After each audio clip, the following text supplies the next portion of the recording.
Isuzu MUX. Installed Android head unit, 13-inch, 6128 with 360 camera. Yung ating front camera po, nilagay doon sa may ilalim ng rear bar niya. Side camera. Rear camera.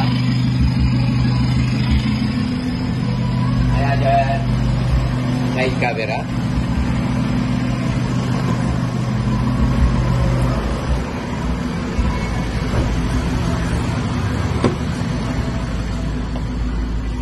(13-inch) Android head unit, 2K screen resolution, 6 GB RAM, 128 GB ROM with voice command and 360 camera. So ito po yung ating 13-inch na head unit. Ito po yung mga application yan. Ayan po. So yan po, yan. Meron siyang AI voice command, meron din siyang Google Assist. Meron po tayong steering wheel dito. Working naman siya, yan, kung makikita nyo. Tapos yung pong ating mode sa steering wheel, dinedicate po natin kay 360 na once na pinindot mo si mode, lalabas po si 360. Yung harap po natin, meron siya kasing yung bumper na bakal, so doon lang natin lagay, kaya yan. Exit lang natin. Press mo lang dito. Exit. Try po natin si AI voice command. Yan, open lang po natin yan. Ito po yung mga voice command niya.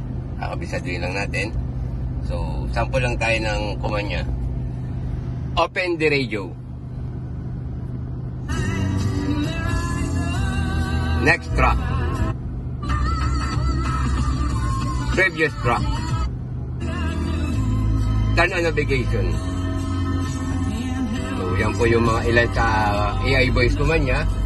So, working naman. Wala lang tayong signal dahil nasa loob po tayo na ating kaya mahirap may signal. Labas na lang. Exit. Okay. Try naman natin si Google Assist. Dinedicate din natin yung isa sa steering wheel niya. Pe-press mo.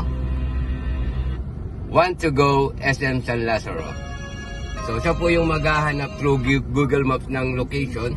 Pagka, tapos bibigyan niya na sa'yo exact location nun. Yan. Tapos, press mo ulit. Pwede naman siya sa ibang application. Play Gigi Dilana on YouTube. Siya po yung automatic naghahanap dun sa singer natin. Ayan. Diba? Pwede ka rin mag-next through steering wheel. Ito po. Next. Ayan. Okay, working. So, dito po tayo sa 360 naman. Ang 360 camera po natin ay may auto trigger. Within 20 kph pababa po, meron tayong auto trigger na tinatawag yung sa signal light. Sample natin, signal light po tayo sa left. Yan. Then right. Yan po. Then hazard. Both side po siya. Fully calibrated po tayo, makita nyo yung ating metro. Diretso po.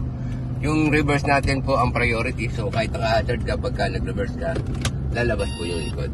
Okay? Yan po yung ating 360. Almost done. Working. Yan yung ating 13-inch Android head unit, 2K resolution, 6 GB RAM, 128 GB ROM.